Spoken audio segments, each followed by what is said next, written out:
शांति। आज 16 अप्रैल 2022 के बाबा के अनमोल मधुर महावाक्य सुनेंगे। और आज की मुरली में बाबा ने एक बहुत सूक्ष्म धारणा के ऊपर हमारा अटेंशन खिंचवाया है। बाबा कहे, बच्चे, जीवन में ग्रहाचारी क्यों आती है? ग्रहाचारी इसलिए आती है क्योंकि कहीं न कहीं श्रीमत का उल्लंघन करते हैं। और श्रीमत का उल्लंघन क्यों होता है? क्योंकि बाबा कहे, कहां न कहां निश्चय की कमी है। अगर निश्चय बुद्धि है और श्रीमत का संपूर्ण जो है, जैसे है वैसे पालन करते हैं, तो ग्रहाचारी कभी आ नहीं सकती है। बाबा कहे, जब ग्रहाचारी नहीं तो तुम्हारा कल्याण ही कल्याण होता है। इसी विधि से लास्ट आने वाले बच्चे भी फास्ट जा सकते हैं। निश्चय बुद्धि विजयंती, जो संपूर्ण श्रीमत को पालन करते और इसीलिए ग्रहाचारी से सदा के लिए मुक्त हो जाते हैं। तो सुनते हैं बाबा के मधुर महावाक्य। ओम शांति। मीठे बच्चे, 21 जन्मों की राजाई लेनी है तो ज्ञान धन का दान करो, धारणा कर फिर दूसरों को भी कराओ। आज की मुरली से प्रश्न है, चलते चलते ग्रहाचारी बैठने का मुख्य कारण क्या है? उत्तर है, श्रीमत पर पूरा नहीं चलते, इसीलिए ग्रहाचारी बैठ जाती है। अगर निश्चय बुद्धि हो, एक की मत पर सदा चलते रहे, तो ग्रहाचारी बैठ नहीं सकती। सदा कल्याण होता रहे। देरी से आने वाले भी बहुत आगे जा सकते हैं। सेकंड की बाजी है। बाबा का बने तो हकदार बने। सुख घनेरे का वर्षा मिल जाएगा, परंतु श्रीमत पर सदा चलते रहे। मुख्य बात है, श्रीमत पर सदा चलते रहे।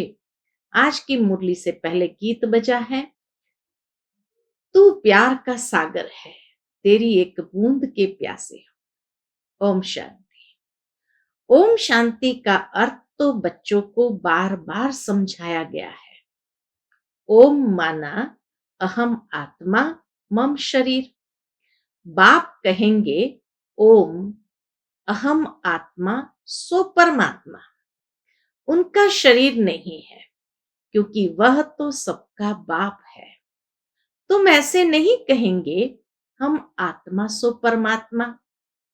ये तो ठीक है, अहम आत्मा परमात्मा की संतान है। हम आत्मा सो परमात्मा नहीं, अहम आत्मा परमात्मा की संतान है। बाकी अहम आत्मा सो परमात्मा कहना एकदम रॉन्ग हो जाता है। तुम बच्चे बाप को जानते हो, यह समझते हो कि ये पुरानी दुनिया है। नई दुनिया सतयुग को कहा जाता है, परंतु सतयुग कब होता है यह वह बेचारे नहीं जानते। सतयुग कब होता है, बाबा कहे, यह वह बेचारे नहीं जानते। समझते हैं कलयुग तो अभी बाकी 40,000 वर्ष है। तुम बच्चे जानते हो, हम श्रीमत पर अभी नई दुनिया स्थापन कर रहे हैं। बाप कहते हैं, मैं तुम्हारे द्वारा नई दुनिया स्थापन करा रहा हूं, तुम्हारे द्वारा विनाश नहीं करवाता। वही तुम शिव शक्तियां, बाबा कहे, वही तुम शिव शक्तियां, प्रजापिता ब्रह्मा की मुक्त वंशावली, अहिंसक शक्ति सेना हो। तुम ही हो जो बाप से वर्षा पाने के अधिकारी हो। तुम ब्राह्मणों को ही श्रीमत मिलती है। तुम काम विकार को जीतते हो। तभी यहां जो आते हैं उनसे पूछा जाता है कि अगर काम विकार पर जीत पाई हो तो बाप से मिलना। मातेले और सौतेले होते हैं।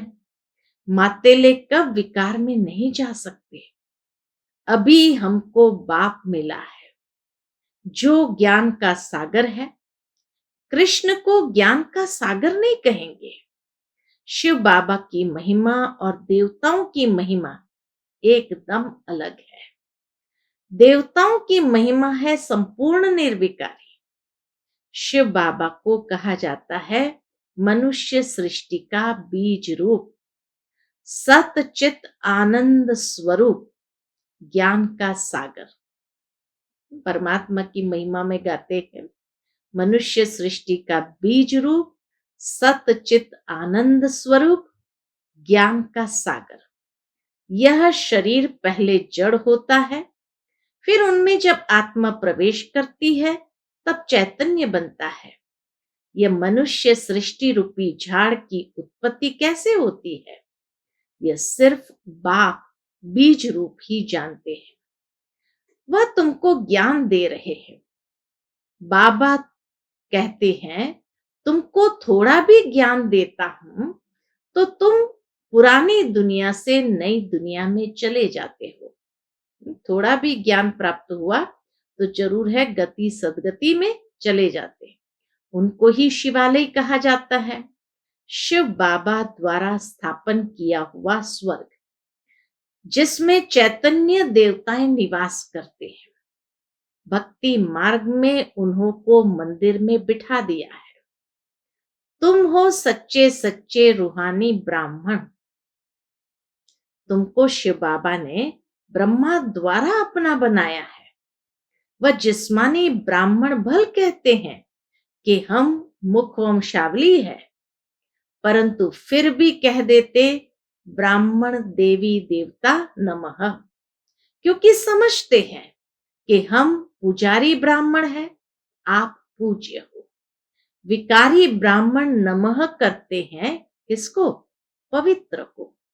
तुम अभी ब्राह्मण हो, वह समय आएगा फिर तुम ही कहेंगे ब्राह्मण देवताएं नमः, क्योंकि अभी तुम पूज्य ही जाकर पुजारी बनते हो। सतयुग में जैसे ही पूज्य अवस्था में चले जाएंगे फिर जाकर पुजारी बनते हैं। यह बड़ी गुह्य रमणीक बातें हैं।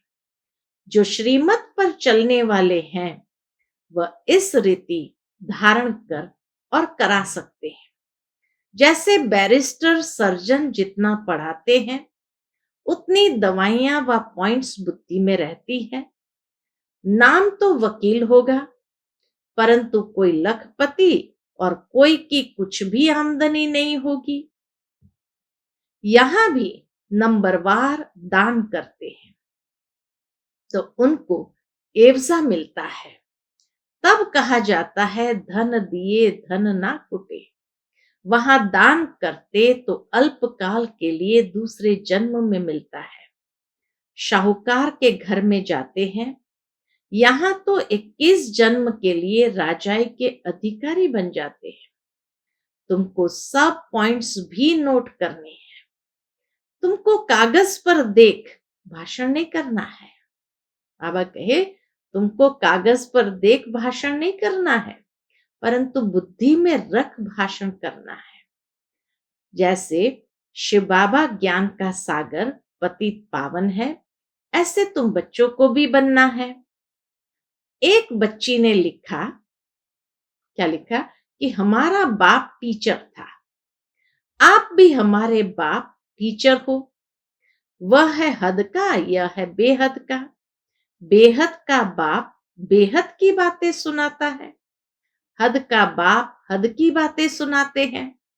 वह है हद का सुख देने वाला, हद की सेवा करने वाला, सर्वोदया नाम रखते हैं।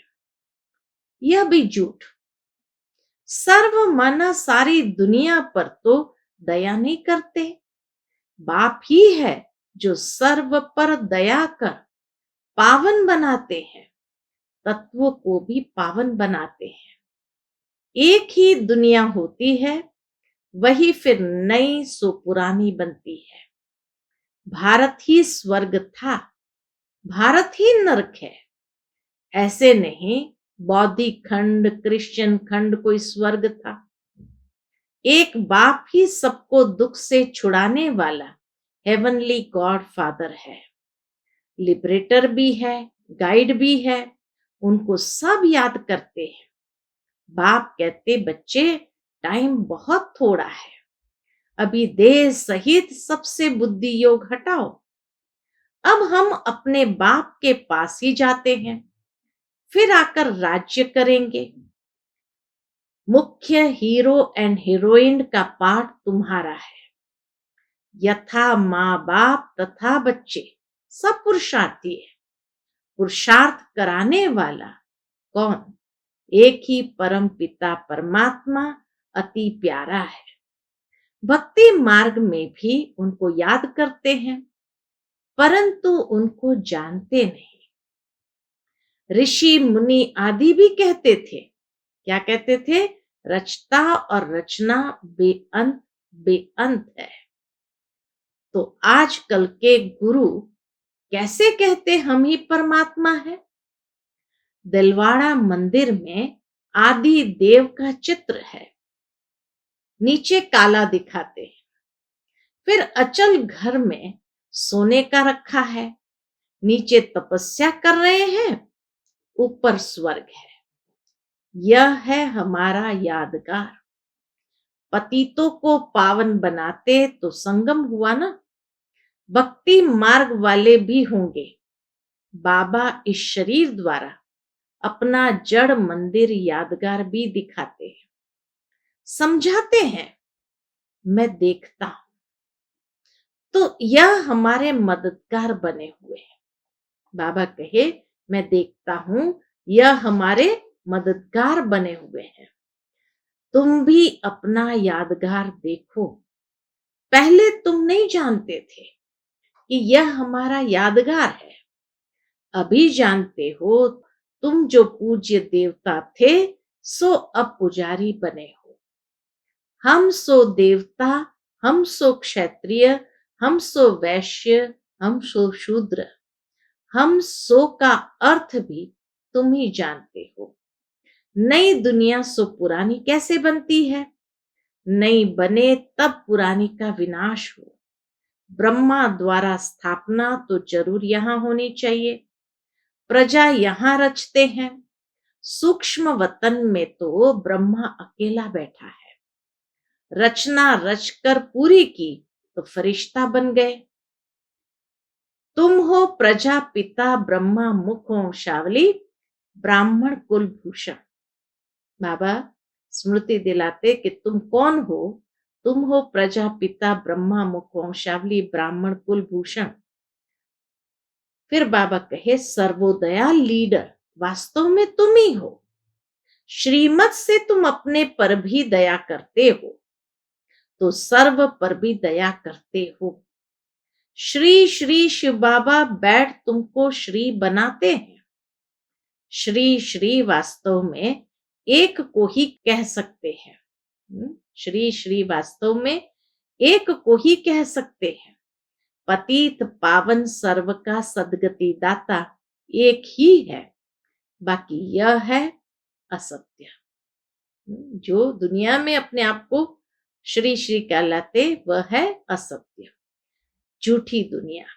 इसमें जो कुछ बताते हैं वह झूठ ही झूठ है। रचता और रचना के बारे में ही झूठ बताते हैं। बाबा सच बताते हैं। इसको सत्य नारायण की कथा कहा जाता है। तुम ज्ञान से देखो, क्या से क्या बन रहे हो। श्रीमत पर जितना चलेंगे उतना ऊंच पद पाएंगे। बेहद के बाप से बेहद का वर्षा लिया जाता है, इसीलिए श्रीमत भगवत गीता कहा जाता है। बाकी शास्त्र है उनकी रचना। गीता माई बाप है। गीता खंडन करने से वर्षा किसको भी नहीं मिलता। यह बातें तुम बच्चे ही जानते हो। ऐसे भी नहीं कि जो पुराने हैं वही होशियार होंगे। कई नए पुरानों से भी तीखे जाते हैं। देरी से आने वाले भी उच्च पद पा लेंगे। सेकंड की तो बाजी है।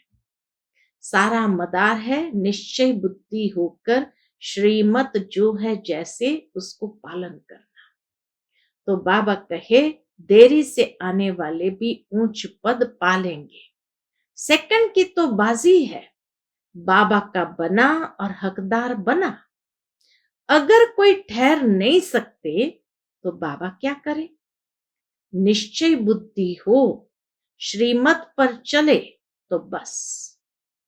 जैसे उस कमाई में दशा बैठती है वैसे यहां भी दशाएं बैठती है। ग्रहाचारी भी बैठ जाती है। क्यों? क्योंकि श्रीमत पर नहीं चलते। बाकी है बिल्कुल सहज बात। कहीं न कहीं श्रीमत की गफलत हो जाती है। बाबा मम्मा का बच्चा बना तो सुख घनेरे का वर्षा मिलता है। एक की मत पर चलने से ही कल्याण है। जिसको तुमने आधा कल्प याद किया अभी वह तुमको मिला है तो उनको पकड़ लेना चाहिए। बाबा कहे उनको पकड़ लेना चाहिए। इसमें मूंझते क्यों हो? बाबा कहते हैं फिर से ड्रामा अनुसार राज्य भाग्य देने आया। मेरी मत पर चलना होगा। बुद्धि से मुझे याद करो और कोई तुमको तकलीफ नहीं देता हूं। स्वर्ग का वर्षा भी तुम पाते हो। कल स्वर्ग था, आज नरक है, अभी फिर स्वर्ग बनना है। कल यहां मालिक थे, आज बेगर बने हो। प्रिंस और बेगर बनने का यह खेल है। कितनी सहज बात है। देही अभिमानी नहीं बनते, इसमें ही मेहनत है। बाबा कहे मेहनत किस में है? देही अभिमानी बनने में। लेकिन देही अभिमानी नहीं बनते, इसमें ही मेहनत है। सन्यासी लोग कहते हैं तुम्हें क्रोध आता है तो तुम मुख में मुलहरा डाल दो। मुलहरा यानी ताबीज डाल दो। यह दृष्टांत सब इस समय के हैं। ब्रह्मरी का मिसाल भी यहाँ के लिए है। विष्टा के कीड़े को आप समान बनाती है। कमाल है। बरोबर इस समय सब विष्टा के कीड़े हैं। उनको तुम ब्राह्मणियां, बाबा कहे उनको तुम ब्राह्मणियां भू भू करती हो। कोई तो ब्राह्मणी या ब्राह्मण उड़ने लायक बन जाते हैं, कोई शूद्र का शूद्र रह जाते हैं। सर्प का मिसाल भी यहाँ का ही है। ब्रह्मरी का भी मिसाल यहाँ का, तो सर्प का मिसाल भी यहाँ का ही है। तुम अपने को आत्मा समझो। ये पुरानी खाल उतार, सतयुग में नई खाल लेनी है। बाप है ज्ञान का सागर, गीता कितनी छोटी बनाई है।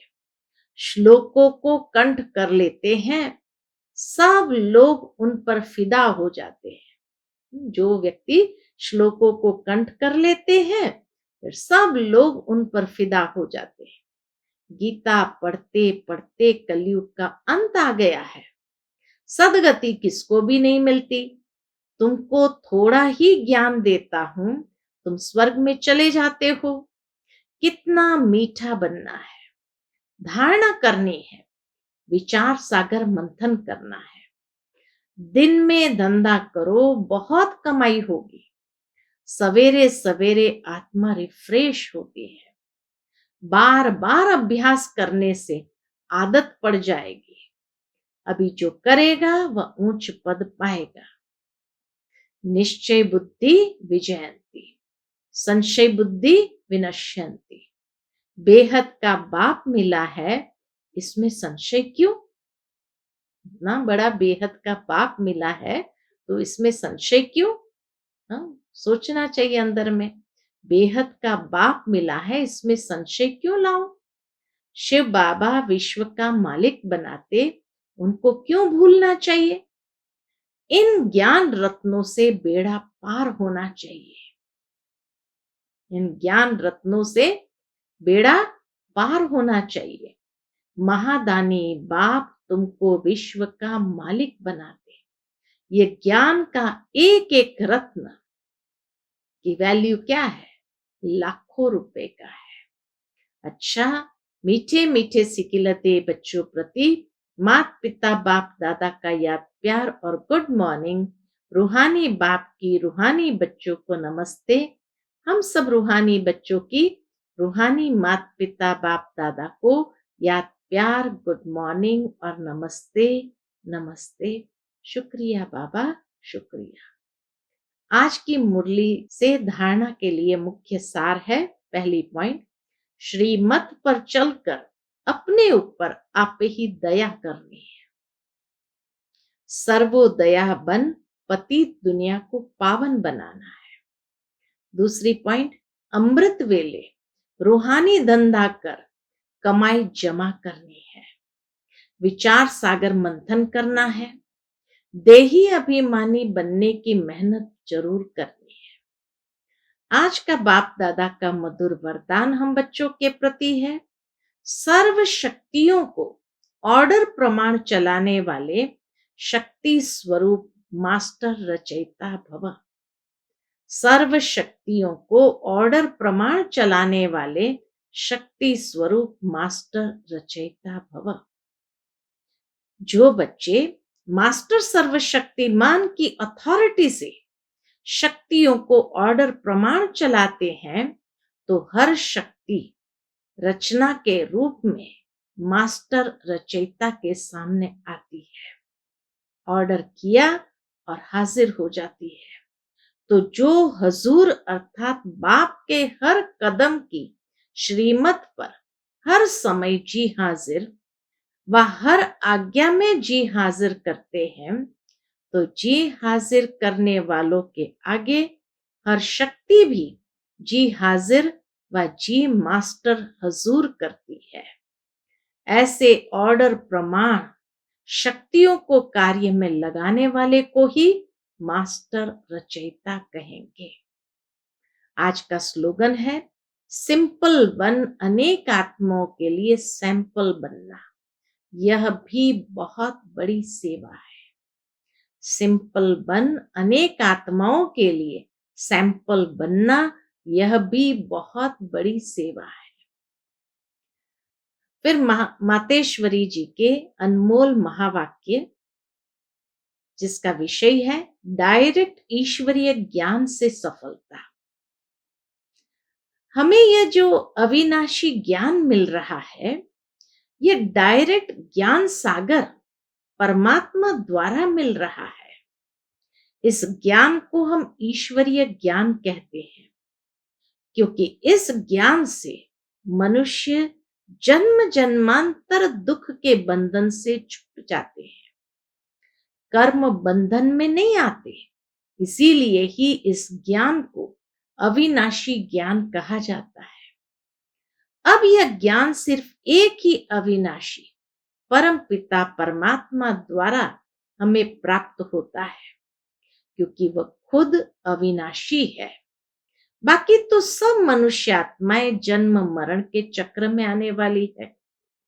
इसीलिए उनसे मिला हुआ ज्ञान हमें कर्म बंधन से छुटकारा देने वाला नहीं है। मनुष्य आत्माओं से जो ज्ञान मिला वो हमें कर्म बंधन से छुटकारा देने वाला नहीं है। इस कारण उन्हों के ज्ञान को मिथ्या ज्ञान अथवा विनाशी ज्ञान कहेंगे।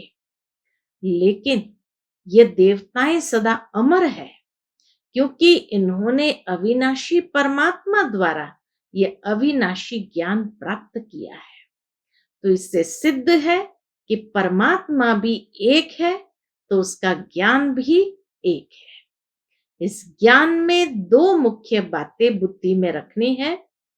एक तो इसमें विकारी कलयुगी संग दोष से दूर होना है, और दूसरी बात कि म्लेच्छ खान पान आदि की परहेज रखनी है। इस परहेज रखने से ही जीवन सफल होती है। अच्छा, ओम शांति।